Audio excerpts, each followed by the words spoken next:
नमस्कार साथियों, मैं धर्मेंद्र रघुवंशी एक नए वीडियो में आप सभी का बहुत बहुत स्वागत करता हूं। साथियों, मध्य प्रदेश के शासकीय कर्मचारियों की तबादला नीति जारी की जा चुकी है। जी हां साथियों, मध्य प्रदेश में 17 सितंबर से 5 अक्टूबर तक शासकीय कर्मचारियों के तबादले होने वाले हैं। उसी को लेकर बहुत सारे कर्मचारी साथियों के लगातार प्रश्न तबादला नीति के संबंध में पूछे जा रहे हैं। तो साथियों, आज की इस वीडियो में मैं आपको बताने वाला हूं कि आने वाली तबादला नीति के सामान्य दिशा निर्देश क्या है। सामान्य प्रशासन के जो अधिकारी हैं उन्होंने तबादला नीति से संबंधित कुछ सामान्य निर्देशों की जानकारी प्रदान की है, वो आज मैं आपको इस वीडियो में रखने वाला हूं।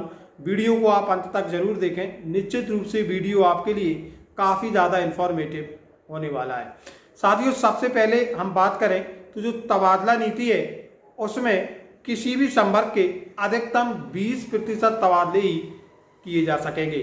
उसमें भी स्पष्ट है कि मान लीजिए किसी संवर्ग में कर्मचारियों की संख्या यदि 200 है, 200 तक है, तब कर्मचारियों की जो तबादले हैं वह 20% तक हो सकेंगे। वहीं पर यदि मान लीजिए किसी संवर्ग में कर्मचारियों की संख्या 201 से 2000 तक है, तो ऐसी स्थिति में उस संवर्ग में केवल 10% कर्मचारियों के तबादले ही किए जा सकेंगे। अब यदि मान लीजिए किसी संवर्ग में 2000 से अधिक कर्मचारियों की संख्या है, तब ऐसी स्थिति में उस संवर्ग के केवल 5% कर्मचारियों के तबादले ही किए जा सकेंगे। तो साथियों, तबादला नीति 2022 का ये काफ़ी महत्वपूर्ण बिंदु है।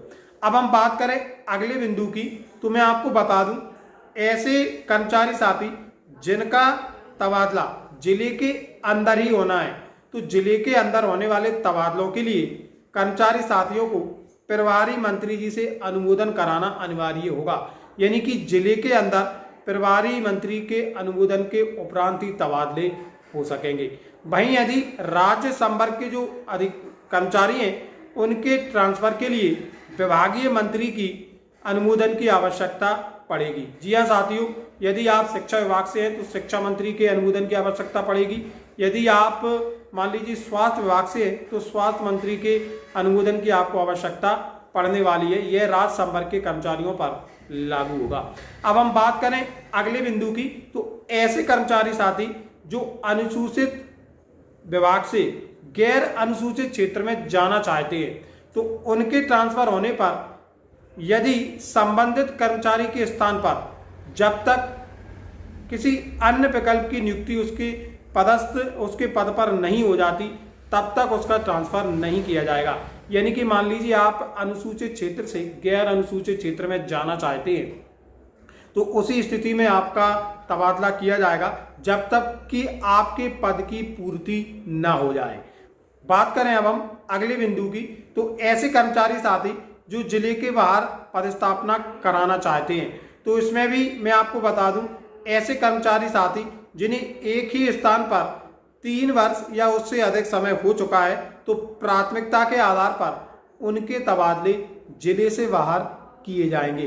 तो साथियों, ये कुछ महत्वपूर्ण एवं सामान्य दिशा निर्देश हैं जो ट्रांसफर पॉलिसी के संबंध में जारी किए गए हैं या इनकी जानकारी प्रदान की गई है। साथियों, शिक्षक साथियों के मन में लगातार ये सवाल था कि क्या शिक्षकों के जो ट्रांसफर हैं वह एक जिले से दूसरे जिले में होंगे या नहीं। तो निश्चित रूप से शिक्षक साथियों के ट्रांसफर एक जिले से दूसरे जिले में भी होने वाले हैं।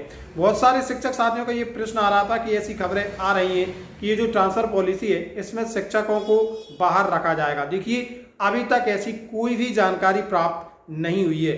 जहां तक मैं समझ पा रहा हूं, शिक्षक साथी भी संबंधित ट्रांसफर पॉलिसी में हिस्सा ले सकेंगे। दूसरा, एक और लगातार सवाल कर्मचारी साथियों का या शिक्षक साथियों का आ रहा था कि जो ट्रांसफर पॉलिसी है क्या वह ऑनलाइन रहने वाली है। देखिए, मैं आपको बता दूं, अभी ट्रांसफर नीति की विस्तृत दिशा निर्देश जारी होने वाले हैं। जैसे ही विस्तृत दिशा निर्देश जारी होंगे, आपको उन दिशा निर्देशों से भी अवगत करा दिया जाएगा। लेकिन जहां तक बात है ऑनलाइन ट्रांसफर पॉलिसी की, तो बहुत अधिक संभावना है कि जो ट्रांसफर पॉलिसी है वह ऑनलाइन ही होने वाली है।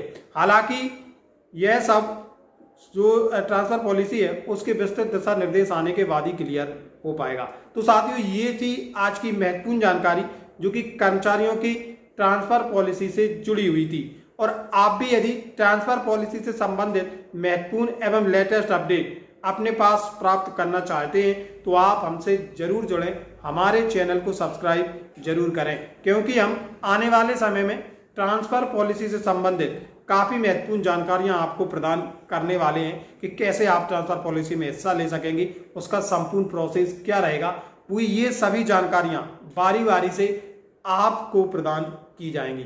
तो साथियों, ये थी आज की महत्वपूर्ण जानकारी। कैसी लगी कमेंट बॉक्स में अपनी प्रतिक्रिया अवश्य दें और ऐसी जानकारियां समय समय पर आप लोगों तक पहुंचती रहें, इसके लिए आप हमारे चैनल को सब्सक्राइब जरूर कर लें। बहुत बहुत धन्यवाद मित्रों।